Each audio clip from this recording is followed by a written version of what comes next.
Mr. Speaker, the President of the United States.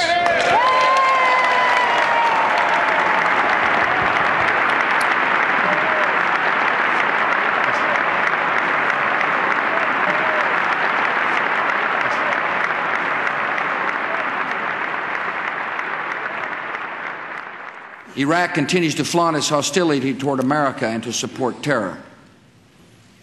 The Iraqi regime has plotted to develop anthrax and nerve gas and nuclear weapons for over a decade. This is a regime that has already used poison gas to murder thousands of its own citizens, leaving the bodies of mothers huddled over their dead children. States like these and their terrorist allies constitute an axis of evil, arming to threaten the peace of the world. By seeking weapons of mass destruction, these regimes pose a grave and growing danger. They could provide these arms to terrorists, giving them the means to match their hatred. They could attack our allies or attempt to blackmail the United States. In any of these cases, the price of indifference would be catastrophic. We'll be deliberate, yet time is not on our side. I will not wait on events while dangers gather. I will not stand by as peril draws closer and closer.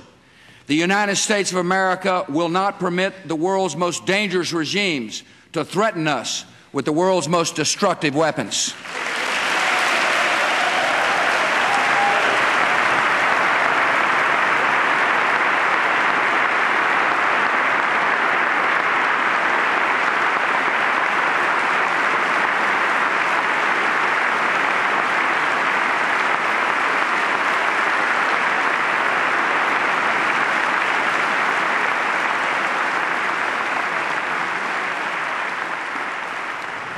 Military action imminent? That's the real thing. He was suggesting it would be military action as opposed to something else. He said exactly what he said. He said it well.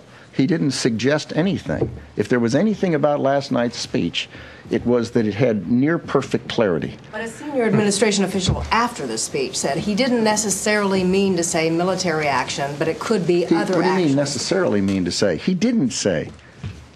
He not only didn't necessarily say, he did not say. He said exactly what he said. He seemed to suggest, and therefore perhaps it isn't that clear. You say it's perfect clarity. It isn't clear, is it? Oh, I think it is. You made a speech last week in which you said, quote, "The best in some cases, the only defense is a good offense." Now that's a major change of U.S. defense policy, is it not? Have we ever taken a preemptory strike against another country without them first attacking us? If you think about it, we have no choice. A terrorist can attack at any time, at any place, using a range of techniques. It is physically impossible to defend at every time, in every location, against every conceivable technique of terrorism. Therefore, if your goal is to stop it, you cannot stop it by defense. You can only stop it by taking the battle to the terrorists where they are and going after them. Good morning. Thank you all for coming. Just had a breakfast with Vice President Cheney, who, as you all know, has returned from a lengthy and successful trip to the Middle East. Mr. Vice President, on Iraq, you said we have a lot of allies out there, but I haven't noticed any of the Arab states supporting strong action against Iraq. They seem to want diplomacy to be given a chance. What kind of response did you get? Well, I think, I guess the way I would characterize it is that they are uniformly concerned about the situation in Iraq, in particular about Saddam Hussein's failure to live up to the UN Security Council resolutions that said he'd get rid of all of his weapons of mass destruction. I think one other point that the Vice President made, which is a good point, is that this is an administration that when we say we're going to do something, we mean it. That we are resolved to fight the war on terror. This isn't a short-term strategy for us. That we understand history has called us in action, and we're not going to miss this opportunity to make the world more peaceful and more free. Vice President Cheney came back from his trip. He said that many Arab leaders shared the concern about weapons of mass destruction, but did not share the U.S. desire to get rid of Saddam Hussein, said it would cause instability in the region. How do you read that? I would not expect Saddam's neighbors to be the first people to raise their hands to say, you've got to take tough action against them. I think they look to the United States to lead, and I think the President is leading very clearly. The Arab League announced today that at their meeting on Wednesday, they will say the United States should not preemptively attack Iraq to take out any weapons of mass destruction. Reports from your trip around the Middle East that Arab country after Arab country said to you, don't do that, Mr. Vice President. Don't you dare attack Iraq. That's not the way that I would describe, first of all, their opinions. I had private, confidential meetings at nearly every stop. And those meetings obviously were and need to remain confidential. They're all very concerned about Iraq. They live in the neighborhood. They know Saddam Hussein better than we do. Many of them know that right after us, they're high on his list of governments he'd like to do in. Did you leave that region feeling that Arab leaders would basically oppose an American action against Saddam Hussein? No, not at all. What I came away with, Bob, is the sense that they share our concern. I ask that because the public reaction was, if one just read what those leaders said in public, it was, we're unified against any kind of action against Saddam Hussein. Is that a correct interpretation of the public reactions? It was mixed, I think, in terms of their public reactions. On your most recent trip to the region, most of the moderate Arab leaders with whom you met were not very enthusiastic about a U.S. strike against Iraq. King Abdullah of Jordan said to attack Baghdad now would be a disaster. Crown Prince Abdullah said, I do not believe it is in the United States' interests or the interest of the region or the world's interest to do so. What I would say is that our friends in the region are equally concerned about the problems we see in Iraq, specifically the development of weapons of mass destruction by Saddam Hussein. This is a man of great evil, as the President said, and he is actively pursuing nuclear weapons at this time, and we think that's cause for concern for us and for everybody in the region. And I found during the course of my travels that it is indeed a problem of great concern. General Myers, Kenneth Edelman has written that if the United States were to go into Iraq to remove Saddam Hussein, militarily it would be a cakewalk. Is that the view here at the Pentagon? When we put our young sons and daughters of this country in harm's way, I don't think you can ever call that a cakewalk. Well, what we know is that the situation since Desert Storm and today has changed dramatically, both for U.S. and coalition forces and for Iraqi forces. The Iraqi armed forces is about 40% in terms of numbers of what it was in the Gulf War. In hindsight, one might have wished that we had done more to anticipate a September 11th and prevent it, although if we'd gone to war against Afghanistan before September 11th, people would have said we had no justification. We can't wait for a nuclear or chemical or biological attack to go and find the people who did it. Is it fair to say Saddam Hussein's days are numbered? I would hope so. Is it fair to say so? I think so. There doesn't seem to be a whole lot of support among the allies in Europe for another U.S. military strike at Iraq with the aim of regime change or getting rid of Saddam Hussein. Can you go it alone? I'm not going to get into that.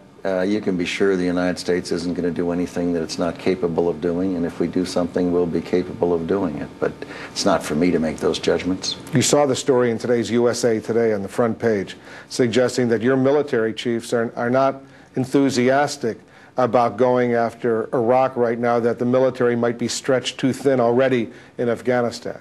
I meet with those folks all the time. I have no reason to give credence to that. For much of the last century, America's defense relied on the Cold War doctrines of deterrence and containment. In some cases, those strategies still apply. But new threats also require new thinking. Containment is not possible when unbalanced dictators with weapons of mass destruction can deliver those weapons on missiles or secretly provide them to terrorist allies. We must take the battle to the enemy disrupt his plans, and confront the worst threats before they emerge.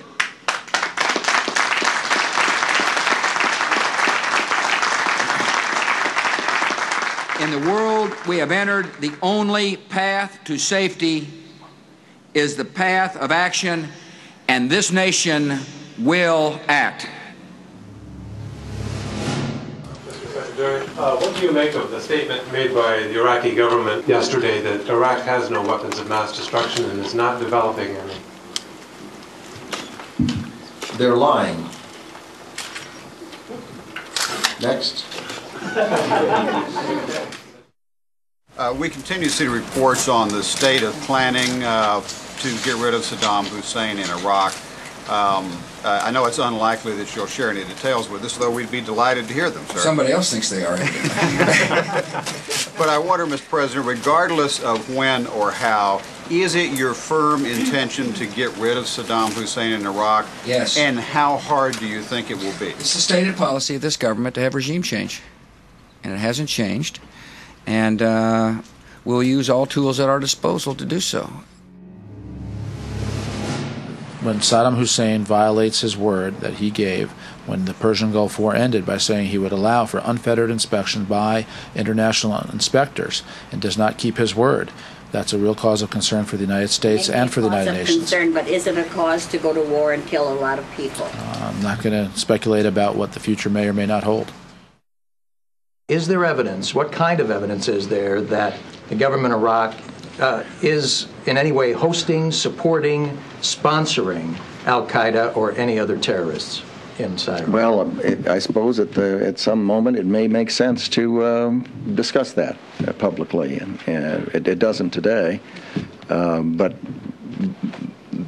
what I have said is a fact, that there are al-Qaeda in a number of locations in Iraq, and the suggestion that those people who are so attentive in denying human rights to their population aren't aware of where these folks are or what they're doing is ludicrous.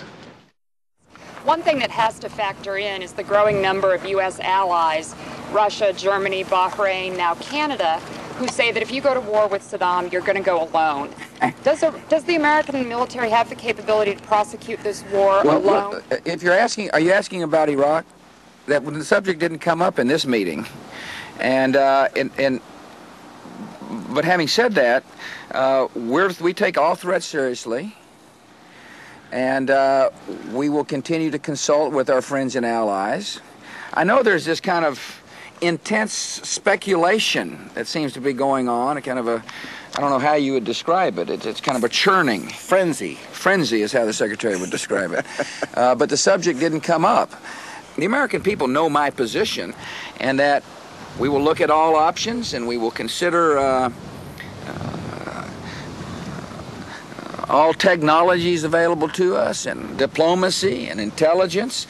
But one thing is for certain is that this administration agrees that Saddam Hussein is a threat. 9/11 and its aftermath awakened this nation to danger, to the true ambitions of the global terror network, and to the reality that weapons of mass destruction are being sought by determined enemies who would not hesitate to use them against us. Under the Bush Doctrine, a regime that harbors or supports terrorists will be regarded as hostile to the United States. As President Bush has said, time is not on our side. Saddam has perfected the game of cheat and retreat and is very skilled in the art of denial and deception. A return of inspectors would provide no assurance whatsoever of his compliance with UN resolutions. On the contrary, there is a great danger that it would provide false comfort that Saddam was somehow back in his box.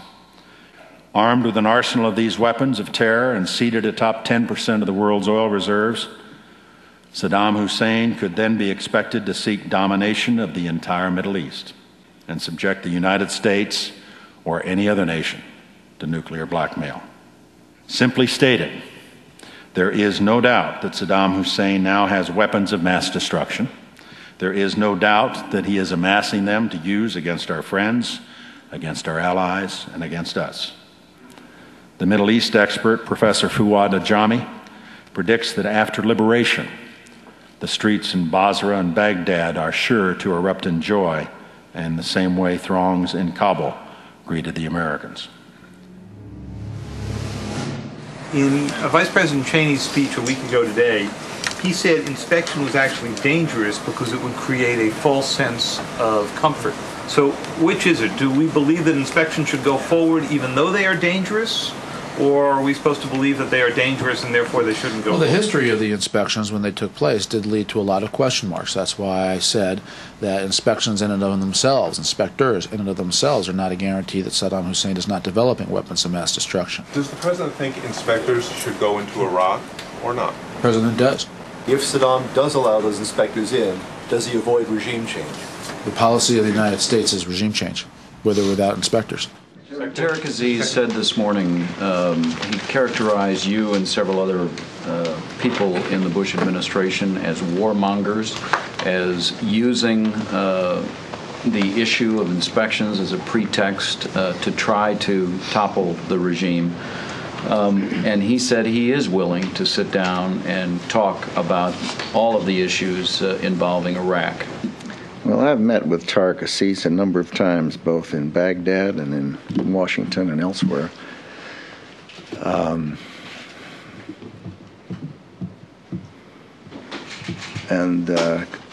Clearly he does the bidding of his master, Saddam Hussein.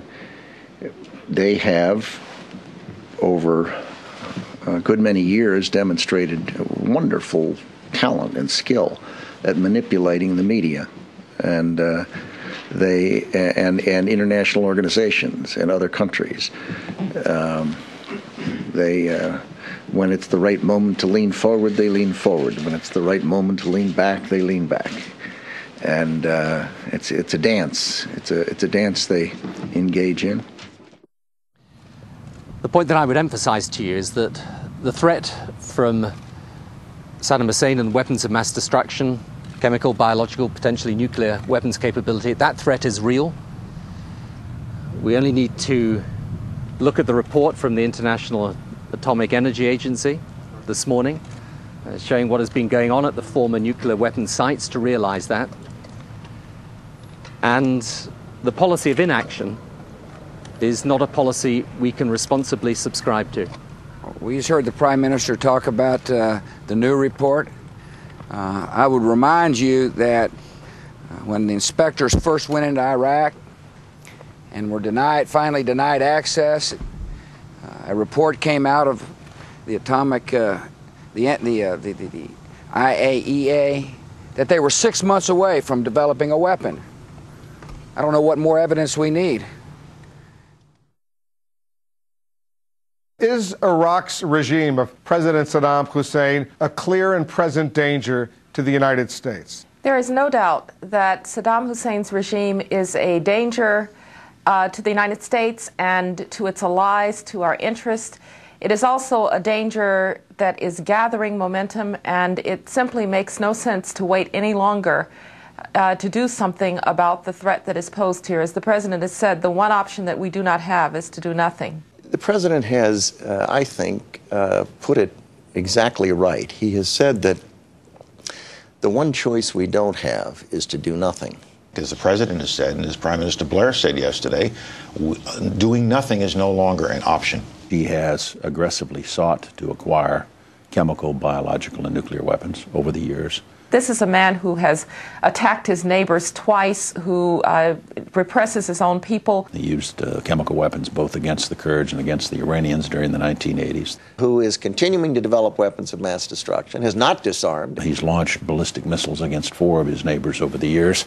Who's tried to assassinate a former American president, who pays $25,000 to Hamas bombers, by the way, some of whom blew up Hebrew University, and with it 5 Americans. Before the Gulf War, back in 1990, we had reason to believe then that he had established a program to try to produce a nuclear weapon. We went in and were able to find out that they were within 6 months to a year of having a nuclear weapon. History shows that you are always surprised about how quickly someone acquires a terrible weapon. We were surprised that the Soviet program was as far along as it was. We thought it would be 1955, it was 1949.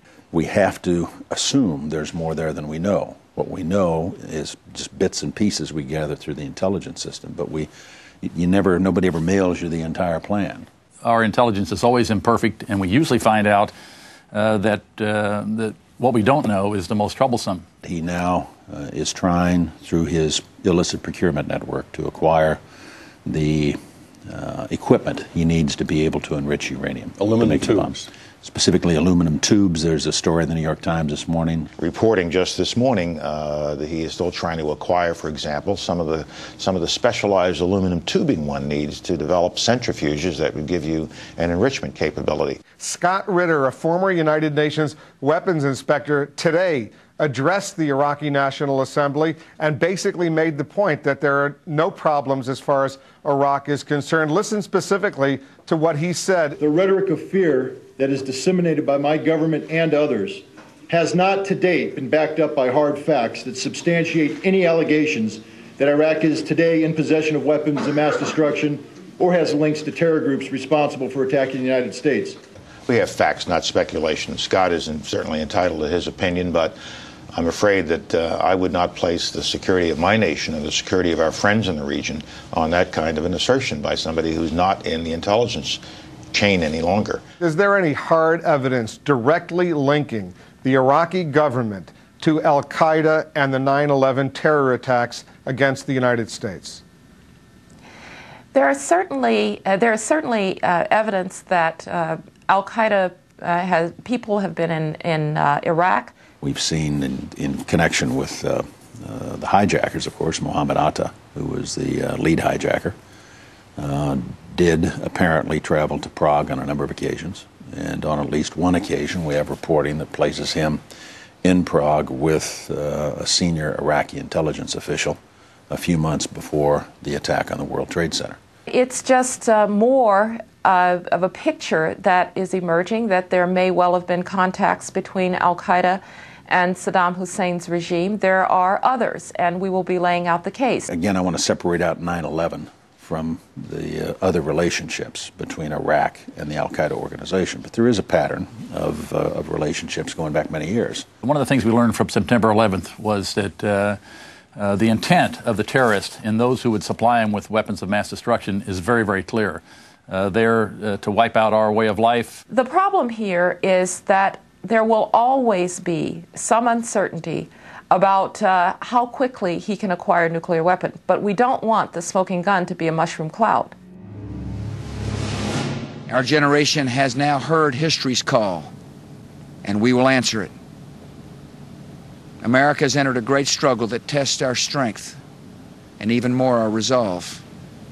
Our nation is patient and steadfast. We continue to pursue the terrorists in cities and camps and caves across the earth. We are joined by a great coalition of nations to rid the world of terror. And we will not allow any terrorist or tyrant to threaten civilization with weapons of mass murder. The conduct of the Iraqi regime is a threat to the authority of the United Nations and a threat to peace. Iraq has answered a decade of UN demands with a decade of defiance. If the Iraqi regime wishes peace, it will immediately and unconditionally forswear, disclose, and remove or destroy all weapons of mass destruction.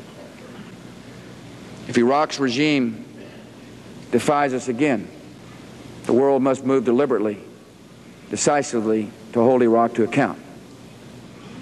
But the purposes of the United States should not be doubted. The Security Council resolutions will be enforced. The just demands of peace and security will be met, or action will be unavoidable. Mr. President, are you going to send Congress the proposed resolution today? I am. Are you asking for a blank check, sir? I am sending suggested language for a resolution. I've asked for Congress's support to enable the administration to keep the peace. And we look forward to a good, constructive debate in Congress. I appreciate the fact that the leadership recognizes we've got to move before the elections, and look forward to working with them. Okay, thank you all. How important is it that that resolution give you an authorization to use force? That'll be part of the resolution, the authorization to use force. If you want to keep the peace, you've got to have the authorization to use force. I didn't hear it. But there's no. Let me guess. The United States is guilty. The world doesn't understand. We don't have any weapons of mass destruction. It's the same old song and dance that we've heard for 11 long years.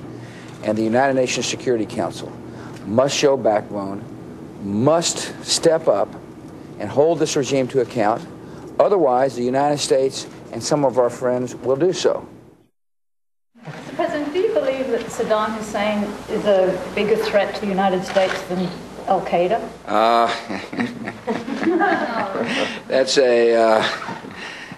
That is a interesting question. I'm trying to think of something humorous to say, but I can't when I think about Al-Qaeda and Saddam Hussein. They're both risks. They're both dangerous. The difference, of course, is that Al-Qaeda likes to hijack governments. Saddam Hussein is a dictator of a government. Al-Qaeda hides, Saddam doesn't. But the danger is that they work in concert. The danger is that Al-Qaeda becomes an extension of Saddam's madness and his hatred and his capacity to extend weapons of mass destruction around the world. Both of them need to be dealt with. The war on terror you can't distinguish between Al-Qaeda and Saddam when you talk about the war on terror.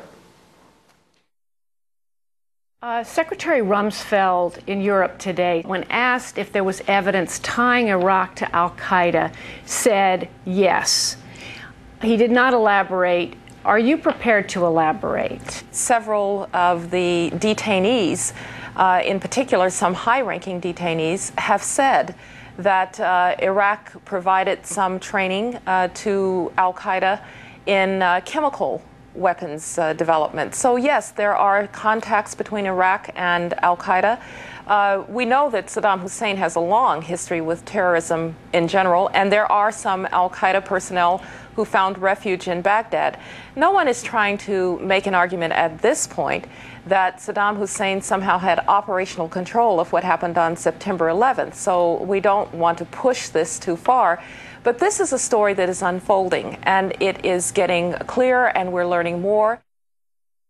If an inspection team goes in now and finds nothing because perhaps Iraq is very good at hiding it, or perhaps they have nothing, but you all are of the belief that they have it. If they find nothing, does it make your job more difficult in trying to assemble an international coalition? Goodness gracious, that is kind of like looking down the road for every conceivable pothole you can find and then driving into it. I just don't get up in the morning and ask myself that.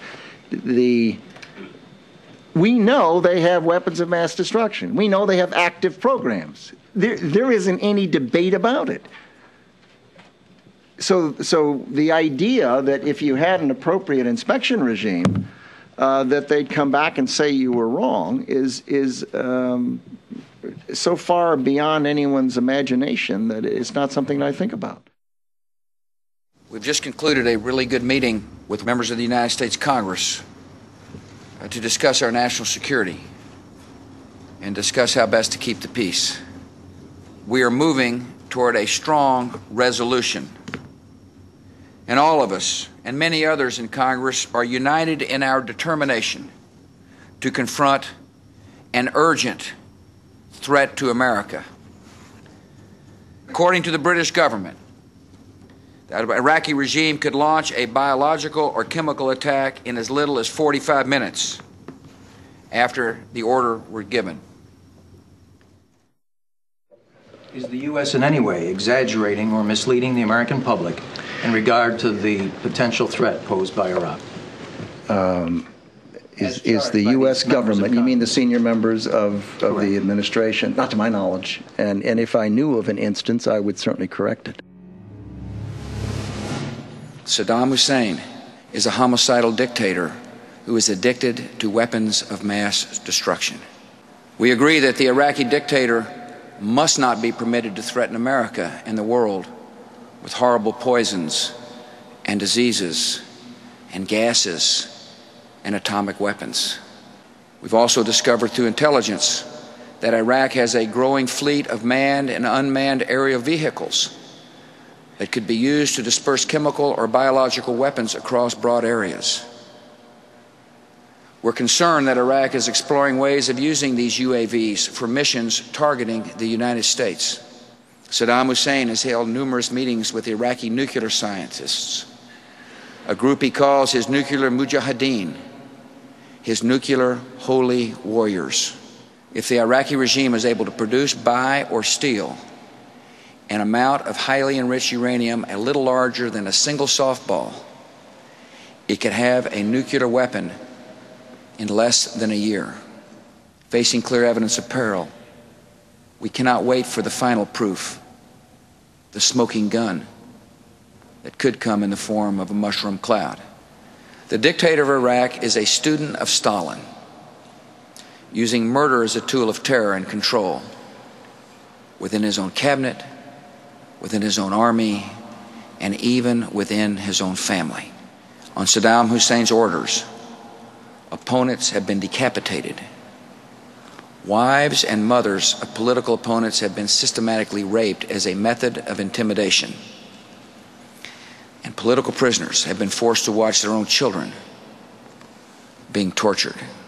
Failure to act would embolden other tyrants, allow terrorists access to new weapons and new resources, and make blackmail a permanent feature of world events. Later this week, the United States Congress will vote on this matter. I have asked Congress to authorize the use of America's military, if it proves necessary, to enforce UN Security Council demands. I hope the United States Congress will act promptly on its resolution, because that will show that America is united behind this effort. And with that congressional resolution, then I think our efforts to get a UN resolution are strengthened. And I hope that this will all come about in the not-too-distant future, within a matter of days or perhaps a week or two.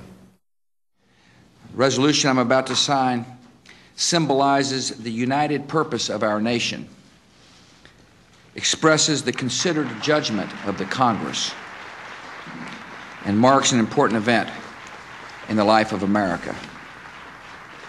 The 107th Congress is one of the few called by history to authorize military action to defend our country and the cause of peace. Congress has now authorized the use of force. I have not ordered the use of force. I hope the use of force will not become necessary. Yet confronting the threat posed by Iraq is necessary, by whatever means that requires. Any resolution that comes out of the United Nations, I'm sure, will contain an indictment against Iraq, which we asked for. It will contain a new tough inspection regime, and it will make clear that Iraq will face consequences if they frustrate and violate this new inspection regime. You know, I laid out a doctrine, and you just got to know it still stands. It said, either you're with us, either you love freedom and with nations which embrace freedom, or you're with the enemy. There's no in-between, and that doctrine still stands. If we get any kind of hint, any evidence whatsoever that somebody might be thinking about doing something to America, we're moving. We're disrupting. We're denying. We're doing everything we can to protect the homeland. Doesn't matter how long it takes. When it comes to the defense of our freedoms, we will stay the course. I believe out of the evil done to America is going to come some incredible good. I believe that we can achieve peace if we are strong and focused and diligent, if we stay tough when we need to be tough, stay strong when we need to be strong, speak clearly about good and evil. I know that if we remember our values, remember that freedom is not an America's gift to the world, freedom is a God-given gift to the world. If we remember that values, and that's why I went to the United Nations. I said to that august body, for the sake of keeping the peace, we want you to be effective. For the sake of keeping the world free, we want you to be an effective body.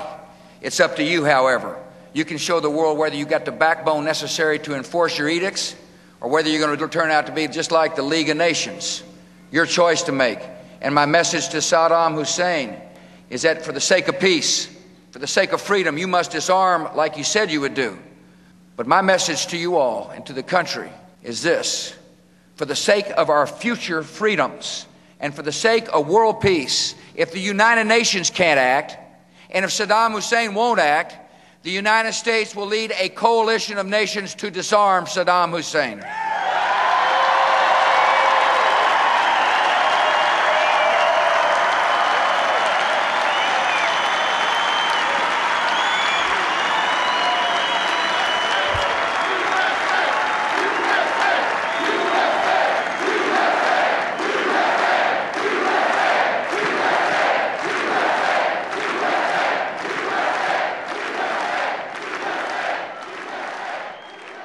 And so the next step will be to put an inspection regime in there after all the declarations and after all the preamble to inspections that he's got to show the world he's disarming. And that's where we'll be next. Judy. Thank you, Mr. President. You said this afternoon that the UN Security Council vote tomorrow would bring the civilized world together against Iraq. But broad opposition remains all over the world to your policy. Will you continue to try to build support? If so, how will you do that? Or do you think that a Security Council vote would be all the mandate you need? Yeah. First of all, broad opposition around the world, not in support of my policy on Iraq? Yes, sir. Well, I think most people around the world realize that Saddam Hussein is a threat. And no one likes war. But they also don't like the idea of Saddam Hussein having a nuclear weapon. Imagine what would happen. And by the way, we don't know how close he is to a nuclear weapon right now. We know he wants one, but we don't know. As the President has said, this is a fight to save the civilized world. This is a struggle against evil, against an enemy that rejoices in the murder of innocent, unsuspecting human beings. President Bush has often spoken of how America can keep the peace by redefining war on our terms. But for all the progress we've made in the war on terror, one thing is abundantly clear. Our nation is still in danger. There is also a grave danger that al-Qaeda or other terrorists will join with outlaw regimes that have these weapons to attack their common enemy, the United States of America. That is why confronting the threat posed by Iraq is not a distraction from the war on terror. It is absolutely crucial to winning the war on terror. Does the United States have the evidence to know when Iraq presents its declaration? Will you be able to look at that and tell whether they're telling the truth and being forthcoming, or will you be able to tell right away that you're on a path to war with Iraq? Well, the latter is, of course, a decision for the President, the Security Council, other countries to make judgments about. It's not for me. The United States knows that Iraq has weapons of mass destruction. The UK knows that they have weapons of mass destruction. Any country on the face of the earth with an active intelligence program knows that Iraq has weapons of mass destruction. The President has said that Iraqi cooperation is not encouraging yesterday, and Kofi Annan today says cooperation seems to be good by the Iraqis. Is the glass half empty, half full? Well, I don't see that's a big deal. You don't? No. Mr. Secretary? I mean, they seem to be doing what is being asked of them by inspectors. And by that, Kofi Annan says cooperation seems to be good. Why is cooperation not good? You'd have to ask the president. They're letting people in. Maybe he's looking at intelligence that somebody else isn't seeing. I don't know. This government will continue to lead the world toward more peace, and we hope to resolve all the situations in which we find ourselves in a peaceful way. That's my commitment, to try to do so peacefully. But I want to remind people that Saddam Hussein, the choice is his to make as to whether or not the Iraqi situation is resolved peacefully. You said we're headed to war in Iraq. I don't know why you say that. I hope we're not headed to war in Iraq. I'm the person who gets to decide, not you. And I hope this can be done peacefully.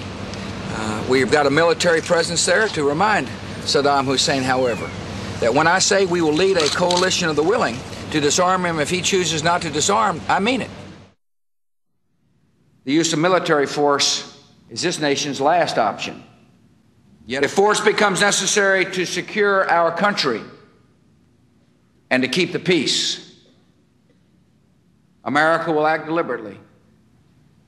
America will act decisively. And America will prevail because we've got the finest military in the world.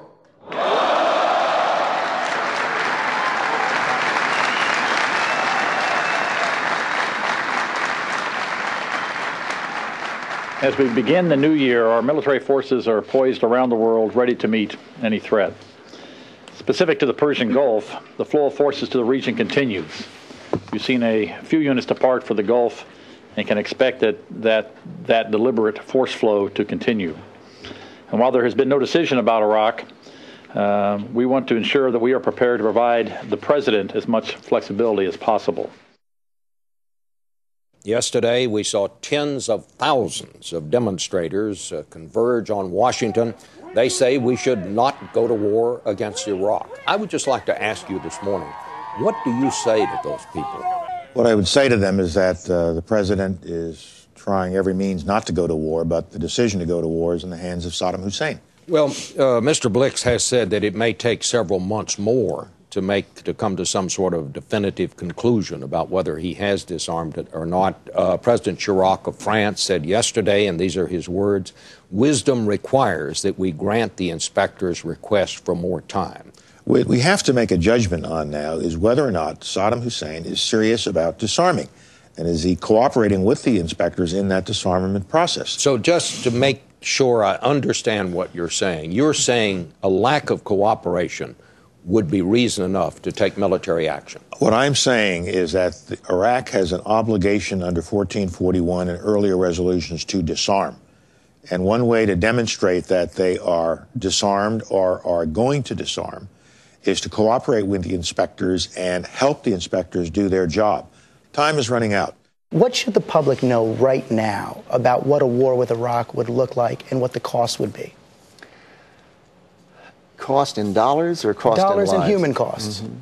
Well, the lesser important is the cost in dollars. Human life is a treasure. Office of Management and Budget estimated it would be something under $50 billion. Outside estimates say up to $300 billion. Baloney. Almost 3 months ago, the United Nations Security Council gave Saddam Hussein his final chance to disarm. He has shown instead utter contempt for the United Nations and for the opinion of the world. The 108 UN inspectors were not sent to conduct a scavenger hunt for hidden materials across a country the size of California. The job of the inspectors is to verify that Iraq's regime is disarming. It is up to Iraq to show exactly where it is hiding its banned weapons, lay those weapons out for the world to see, and destroy them as directed. Nothing like this has happened. The United Nations concluded in 1999 that Saddam Hussein had biological weapons sufficient to produce over 25,000 liters of anthrax, enough doses to kill several million people. The United Nations concluded that Saddam Hussein had material sufficient to produce more than 38,000 liters of botulinum toxin, enough to subject millions of people to death by respiratory failure. The British government has learned that Saddam Hussein recently sought significant quantities of uranium from Africa. Our intelligence sources tell us that he has attempted to purchase high-strength aluminum tubes suitable for nuclear weapons production. The dictator of Iraq is not disarming. To the contrary, he is deceiving. Intelligence sources indicate that Saddam Hussein has ordered that scientists who cooperate with UN inspectors in disarming Iraq will be killed, along with their families. International human rights groups have cataloged other methods used in the torture chambers of Iraq: electric shock, burning with hot irons, dripping acid on the skin, mutilation with electric drills, cutting out tongues, and rape. If this is not evil, then evil has no meaning. Before September the 11th, many in the world believed that Saddam Hussein could be contained. But chemical agents, lethal viruses, and shadowy terrorist networks are not easily contained. Imagine those 19 hijackers with other weapons and other plans, this time armed by Saddam Hussein. Take one vial, one canister, one crate, slipped into this country to bring a day of horror like none we have ever known. We will do everything in our power to make sure that that day never comes.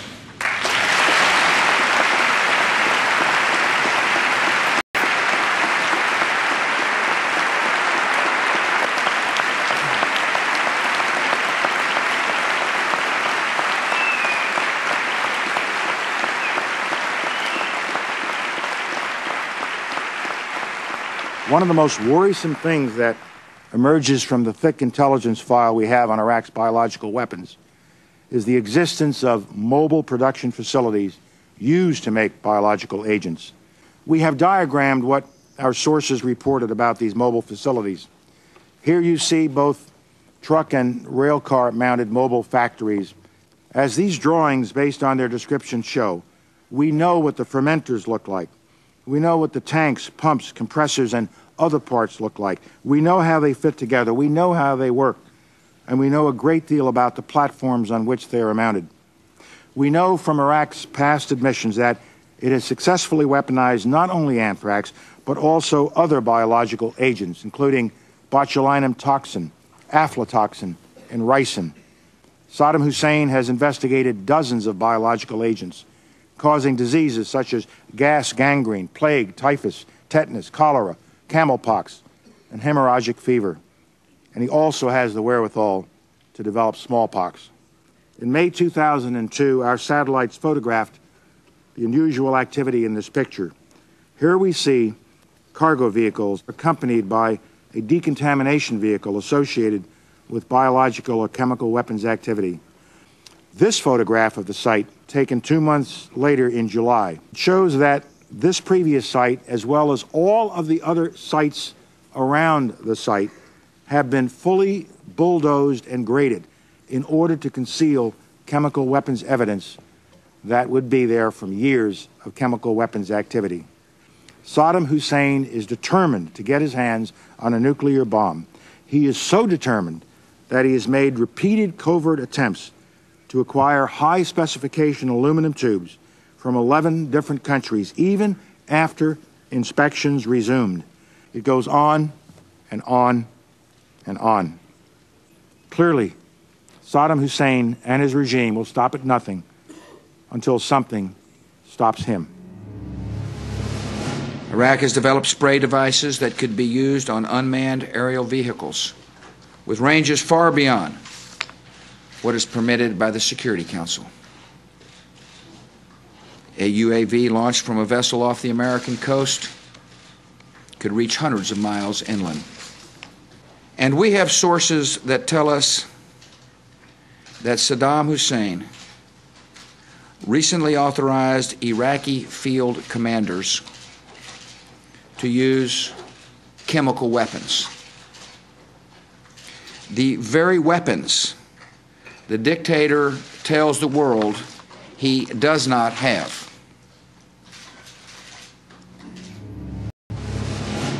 After conferring this morning with the Homeland Security Council, the decision has been made to increase the threat condition designation currently classified at elevated risk, to increase that threat condition designation to the high-risk category. This decision for an increased threat condition designation is based on specific intelligence received and analyzed by the full intelligence community. The Germans and the French have a proposal, which they talked about again today, which would put United Nations troops in Iraq, triple the number of inspectors, and give inspections a longer time. Could you accept that proposal? The issue is not more inspectors. The issue is compliance on the part of Saddam Hussein. If he complies, if he does what he's supposed to do and tells us where the anthrax went, where did the botulinum toxin go, where did all the missiles go, where's the mustard gas, where are all of the documents you've been hiding? If he complies, then that can be done with a handful of inspectors. But if he is not complying, tripling the numbers of inspectors doesn't deal with the issue. As you remember, in 1991, the Persian Gulf War, the Kuwaiti ambassador to the U.S.'s daughter came forward with a fake story. There were suggestions of satellite photos showing 250,000 Iraqi troops on the Saudi border, which the St. Petersburg Times demonstrated was not correct. And now this headline about Britain's intelligence dossier. Britain admits that much of its report on Iraq came from magazines. Are you concerned that there's a sloppiness with evidence and a rush to war? No, I don't think so. I think Britain stands behind its document. They have acknowledged that they use other sources that they didn't acknowledge or attribute. But I think the document stands up well because it describes a pattern of deceit on the part of the Iraqis that is not just a pattern of deceit that exists today, but has existed for many years. In the event that force is used, and after the dust settles and the world press and others can go in and assess the situation, is it your judgment that there will be clearly caches of weapons of mass destruction which will dispel any doubt that the United States and such other nations that joined in the use of force did the right thing at the right time? Sir, I think we will find caches of weapons of mass destruction. Absolutely. Is the U.S. military ready to go against Iraq? Yes. Are you and your folks planning for a ferocious war? I mean, an all-out defense by the Iraqi military? The task of war planners is to plan for every conceivable contingency, and they are doing that, from the most pessimistic to the most optimistic.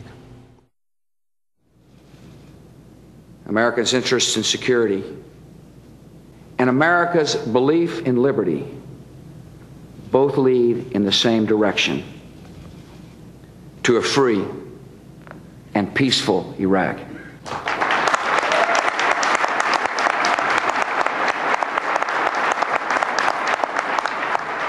A new regime in Iraq would serve as a dramatic and inspiring example of freedom for other nations in the region.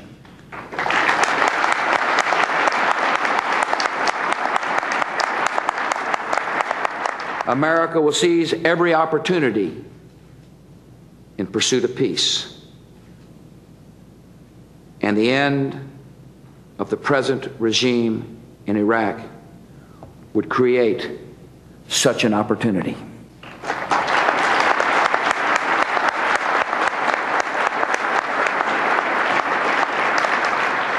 We will make this an age of progress and liberty. Free people will set the course of history, and free people will keep the peace of the world.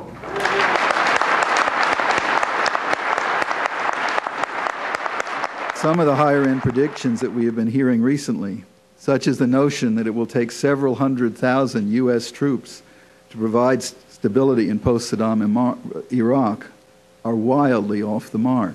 These are Arabs, 23 million of the most educated people in the Arab world, who are going to welcome us as liberators. And when that message gets out to the whole Arab world, it is going to be powerful counter to Osama bin Laden. The question is not how much more time should be allowed for inspections. The question is not how many more inspectors should be sent in.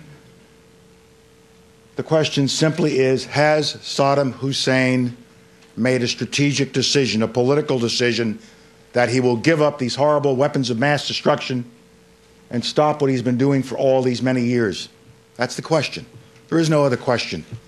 Everything else is secondary or tertiary. That's the issue.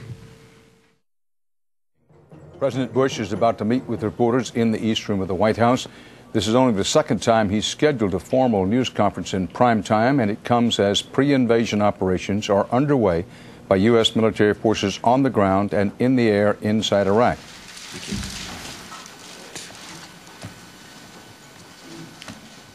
Good evening. I'm pleased to take your questions tonight and to discuss with the American people the serious matters facing our country and the world. Sir, if you haven't already made the choice to go to war, can you tell us what you're waiting to hear or see before you do make that decision? And if I may, during the recent demonstrations, many of the protesters suggested that the U.S. was a threat to peace, which prompted you to wonder out loud why they didn't see Saddam Hussein as a threat to peace. I wonder why you think so many people around the world take a different view of the threat that Saddam Hussein poses than you and your allies. I recognize there are people who don't like war. I don't like war. I wish that Saddam Hussein had listened to the demands of the world and disarmed. Nobody likes war. The only thing I can do is assure the loved ones of those who wear our uniform that if we have to go to war, if war is upon us because Saddam Hussein has made that choice, we will have the best equipment available for our troops, the best plan available for victory, and we will respect innocent life in Iraq. Mr. President, you have, in your top advisors, notably Secretary of State Powell, have repeatedly said that we have shared with our allies all the current up-to-date intelligence information that proves the imminence of the threat we face from Saddam Hussein. If all these nations, all of them are normal allies, have access to the same intelligence information, why is it that they are reluctant to think that the threat is so real, so imminent, that we need to move to the brink of war now? We do share a lot of intelligence with nations which may or may not agree with us in the Security Council as to how to deal with Saddam Hussein and his threats. I think the threat is real. And so do a lot of other people in my government. But I meant what I said. This is the last phase of diplomacy. A little bit more time. Saddam Hussein has had 12 years to disarm. Sir, how would you answer your critics who say that they think this is somehow personal? As Senator Kennedy put it tonight, he said your fixation with Saddam Hussein is making the world a more dangerous place. My job is to protect America, and that's exactly what I'm going to do. People can ascribe all kinds of intentions. I swore to protect and defend the Constitution. That's what I swore to do. I put my hand on the Bible and took that oath. And that's exactly what I am going to do. In the past several weeks, your policy on Iraq has generated opposition from the governments of France, Russia, China, Germany, Turkey, the Arab League, and many other countries, opened a rift at NATO and at the UN, and drawn millions of ordinary citizens around the world into the streets in anti-war protests. I ask, what went wrong that so many governments and peoples around the world now not only disagree with you very strongly, but see the U.S. under your leadership as an arrogant power? I think you'll see when it's all said and done, if we have to use force, a lot of nations will be with us. Iraq will serve as a catalyst for change, positive change. So there's a lot more at stake than just American security and the security of people close by Saddam Hussein. Freedom is at stake as well, and I take that very seriously. Mr. President, there are a lot of people in this country, as much as half by polling standards, who agree that he should be disarmed, who listen to you say that you have the evidence, but who feel they haven't seen it, and who still wonder why blood has to be shed if he hasn't attacked us. If they believe he should be disarmed, and he's not going to disarm, there's only one way to disarm him. And that happens to be my last choice, the use of force.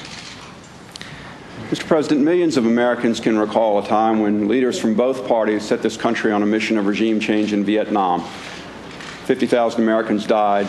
The regime is still there in Hanoi, and it hasn't harmed or threatened a single American in the 30 years since the war ended.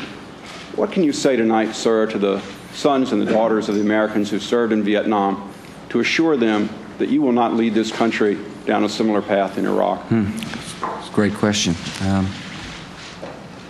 Our mission is clear in Iraq. Should we have to go in, our mission is very clear. Disarmament. And in order to disarm, it will mean regime change. I'm confident we'll be able to achieve that objective in a way that minimizes the loss of life. No doubt there's risks with any military operation. I know that. But it's very clear what we intend to do. Mr. President, are you worried that the United States might be viewed as defiant of the United Nations if you went ahead with military action without specific and explicit authorization from the UN? No. I'm not worried about that. When it comes to our security, we really don't need anybody's permission. Mr. President, as the nation is at odds over war, with many organizations like the Congressional Black Caucus pushing for continued diplomacy through the UN, how is your faith guiding you? My faith sustains me because I pray daily. I pray for guidance and wisdom and strength. If we were to commit our troops, I would pray for their safety. And I would pray for the safety of innocent Iraqi lives as well. As you know, not everyone shares your optimistic vision of how this might play out. Do you ever worry, maybe in the wee small hours, that you might be wrong and they might be right in thinking that this could lead to more terrorism, more anti-American sentiment, more instability in the Middle East? I think, first of all, it's hard to envision more terror on America than September the 11th, 2001. We did nothing to provoke that terrorist attack. It came upon us because there's an enemy which hates America. They hate what we stand for. We love freedom and we're not changing. I think of the risks. I've calculated the cost of inaction versus the cost of action. And I'm firmly convinced if we have to, we will act in the name of peace and in the name of freedom. Mr. President, as you said, the Security Council faces a vote next week on a resolution implicitly authorizing an attack on Iraq. Will you call for a vote on that resolution, even if you aren't sure you have the vote? Yes. Well, first, I don't think it basically says that he's in defiance of 1441. That's what the resolution says. And it's hard to believe anybody saying he isn't in defiance of 1441, because 1441 said he must disarm. And yes, we'll call for a vote. No matter what the whip count is, we're calling for the vote. We want to see people stand up and say what their opinion is about Saddam Hussein and the utility of the United Nations Security Council. And so, you bet. During the 2000 campaign, you were on the program and we were talking about the Persian Gulf War and looking back, and I asked whether you had any regrets about taking Saddam out at that time. And you said no, and then you added this, and I want to talk about it. Let's watch. Conversations I had with leaders in the region afterwards, they all supported the decision that was made not to go to Baghdad. They were concerned that we not get into a position where we shifted, instead of being the leader of an international coalition, to roll back Iraqi aggression to one in which we were an imperialist power, willy-nilly moving into capitals in that part of the world, taking down governments. Imperialist power, moving willy-nilly, taking down governments. Is that how we're going to be perceived this time? Well, I hope not, Tim. And of course, In 91, there was a general consensus that we'd gone as far as we should, that we'd achieved our objectives when we liberated Kuwait. If your analysis is not correct, then we're not treated as liberators but as conquerors, and the Iraqis begin to resist, particularly in Baghdad. Do you think the American people are prepared for a long, costly, and bloody battle with significant American casualties?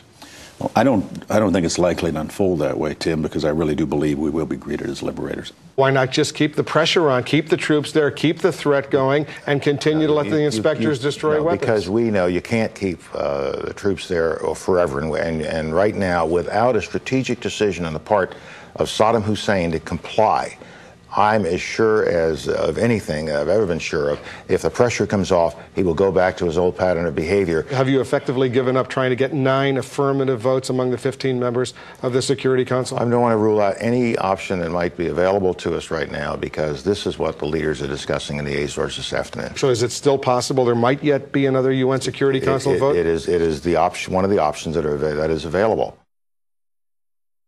We've had a really good discussion. We concluded that tomorrow is a moment of truth for the world. Many nations have voiced a commitment to peace and security, and now they must demonstrate that commitment to peace and security in the only effective way, by supporting the immediate and unconditional disarmament of Saddam Hussein. From the perspective of the security of the world, we cannot simply go back to the Security Council for this discussion to be superseded by that discussion, to be superseded by another discussion.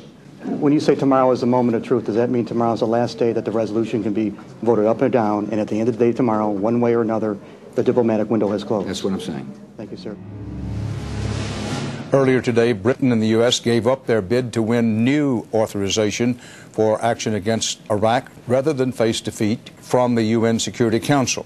We now take you live to the White House for the President's address. My fellow citizens, events in Iraq have now reached the final days of decision. The United Nations Security Council has not lived up to its responsibilities, so we will rise to ours. In recent days, some governments in the Middle East have been doing their part. They have delivered public and private messages urging the dictator to leave Iraq so that disarmament can proceed peacefully. He has thus far refused. All the decades of deceit and cruelty have now reached an end. Saddam Hussein and his sons must leave Iraq within 48 hours. Their refusal to do so will result in military conflict, commenced at a time of our choosing. For their own safety, all foreign nationals, including journalists and inspectors, should leave Iraq immediately. My fellow citizens, at this hour, American and coalition forces are in the early stages of military operations to disarm Iraq, to free its people, and to defend the world from grave danger. On my orders, coalition forces have begun striking selected targets of military importance to undermine Saddam Hussein's ability to wage war. These are opening stages of what will be a broad and concerted campaign.